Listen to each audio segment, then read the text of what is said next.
I'm here this afternoon and I'm very honored to be with Colonel Alan West. Welcome to San Angelo, and I understand you recently moved to Texas as well. That's correct, Kat. Yeah. It's good to be here in San Angelo, and I've been here now as a Texan for 1 year.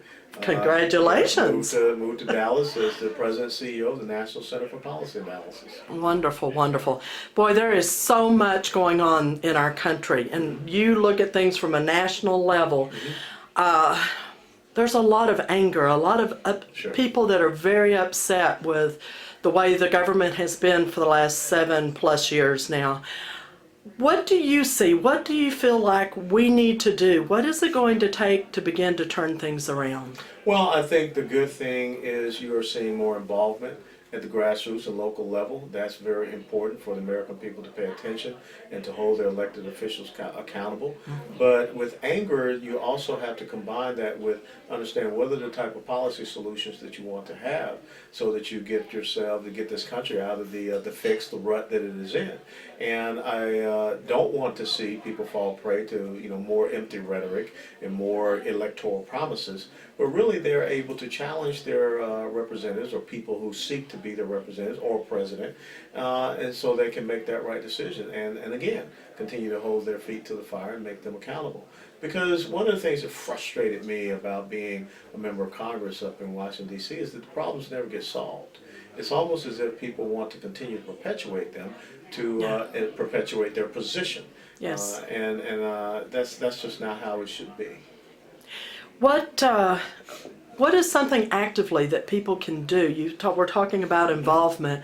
I know that there seems to be a tremendous void or gulf between the mindset of the Republicans or even conservative Republicans and now, let's say, Bernie Sanders, a socialist. Sure. So how do we better educate especially our younger populace as to what socialism is and things along that line that it appears there's a total lack of knowledge? And that's one of the key things. I believe, and I'm paraphrasing, I'm sure, from the Bible, but my people suffer for lack of knowledge. Exactly. And that's exactly what we see happening. Once upon a time, the children of Israel asked for a king. God said, okay, here you go, here's Saul. And they were like, oh, okay, mea culpa. And somewhere out there was the little young shepherd boy David, and Samuel was able to go to the house of Jesse and find him and anoint him. So I think that we'll correct ourselves.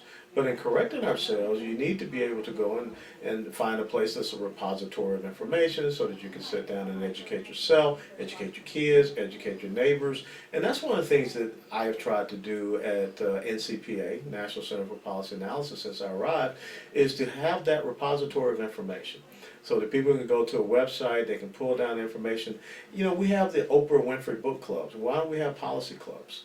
Why don't we sit down and talk about, tax policy? So when someone stands up and says progressive tax system or flat tax or fair tax, people can really, hash that out and understand. I kind of like the Iowa caucus thing where people, gather and they talk things out and they get to an understanding. And that's what we need to do. And when you think about how this country was established, it's because people were meeting in taverns, they were meeting at homes, they were sitting down and talking about liberty and freedom. We need to get back to that point.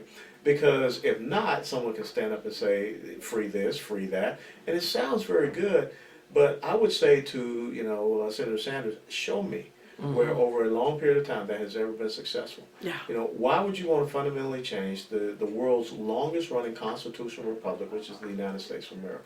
Fundamentally, we're sound. It's just that when you start relying upon man and not upon your principles, then you get off track. Yeah, exactly. I like your idea of discussing these things. And is your organization becoming a repository? Is there information there people can go and pull? Absolutely. NCPA has been around for 33 years.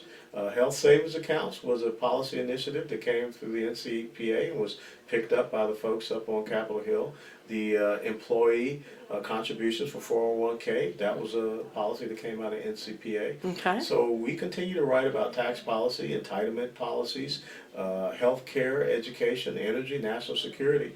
And we want people to come to the website website and support us so we can continue Sure. to do that research. But we want you to be able to go out and educate others as well. Yes. And next week I'll be heading up to Washington D.C. to talk to folks up on Capitol Hill because we want to share that with them also to say, hey, look, you don't have to try to reinvent the wheel. Yeah. We've got some ideas here that we'd like for you to look at, adopt, and you can massage it however you want, but they're fundamentally sound.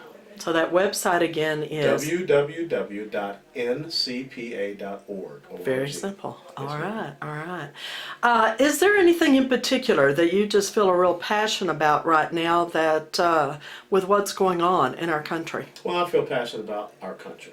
I feel passionate about, the service that my dad, gave in World War II, my older brother in Vietnam, myself for 22 years, and my young nephew. We have 4 generations of combat veterans in our family. And what we fought for is not what we see happening. We have to be able to identify the enemies of this state, the philosophical and fundamental enemies, as well as the tangible enemies, such as militant Islamic terrorism and jihadism.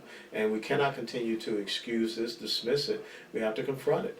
You go back to 1790 when Thomas Jefferson and John Adams sat with the Day of Algiers in Paris when they were attacking our shipping and enslaving Americans. And they asked him a very simple question, why is this happening? Why are you doing this? And he said, because we're commanded to do so. So this is not something new. And so all the way back to then with the Barbary pirates to today when we saw 10 of our Navy sailors on their knees at gunpoint at the hands of the Iranian Revolutionary Guard Navy, we need to stand up and we need to fight. And this is not about avoiding confrontation. It is not about accommodation, compromise, and appeasement and negotiation to people that are your enemies, because we saw with Neville Chamberlain that didn't work too well back in 1938 with the Munich Accords.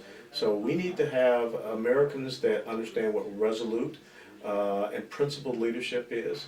The people that that you send to Washington D.C. that will guard your republic, not guard their own special interests or self-interest. Amen. That's so true. Do you feel like you brought up the Muslims and we've got the Syrian refugees coming in, and what's your feel on that situation? Well, the situation is very simple. Look at what has happened in Europe, in Germany, in Sweden, and Norway, and that can happen right here. And so, again, you have to vet people. This is not saying that we want to ban people from coming to the United States of America, but we want people to come to America or into Western civilization that want to share in our principles and values, that want to assimilate into our society, our fabric, not people that want to set up separate societies and communities because they believe that their way is completely different and try to live above and beyond. And furthermore, it is about our domestic security and the safety of our people. So I would tell you, first and foremost, single military-age males, no, you don't get to come in. And based upon what we saw happen in Paris, France, and also in San Bernardino, we probably need to be very suspect of single military-age females as well. So I think that we are a benevolent society, but the most important thing about our society is it has to be protected. The most important title of the President of the United States of America is Commander-in-Chief. You're entrusted to, uphold the laws, with the rule of law, which is our Constitution, in which the most important thing is to provide for the common defense, keep the American people safe. This is not about political games. This is not about electoral patronage. It's about you're the President of the United States of America. You keep all Americans safe. One last question. America we haven't dealt with anything like the ISIS that we are seeing happening across the sea, but it has infiltrated. How do we awaken the American populace that this is no longer something you see on TV, but it is coming into our communities, and that maybe it's not so much a religion but an ideology? It is an ideology. It's a totalitarian, theocratic political ideology that we're up against.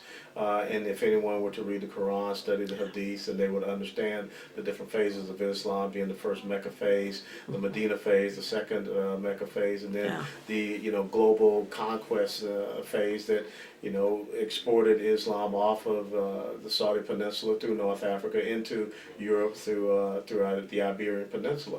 Look, I can go through a history lesson, but the most important thing is that we have to have leaders that understand that. And in recognizing who the enemy is, we have to meet them on the battlefield. And we just seem right now to have a reticence or recalcitrance. We continue to hear this desire to avoid the confrontation, to avoid war, which is what, the Iranian nuclear deal, we don't have to fight them, and so we gave them hundreds of billions of dollars, and then, the Secretary of State comes back around a couple of weeks later and say, yeah, those dollars will probably go to support terrorism. Well, yeah.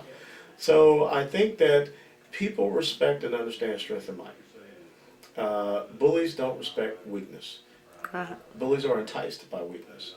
And so when you look at Iran, you look at Russia, you look at China, you look at North Korea, you look at the rise of global Islamic jihadism, it's time for us to have America and Americans that are willing to stand.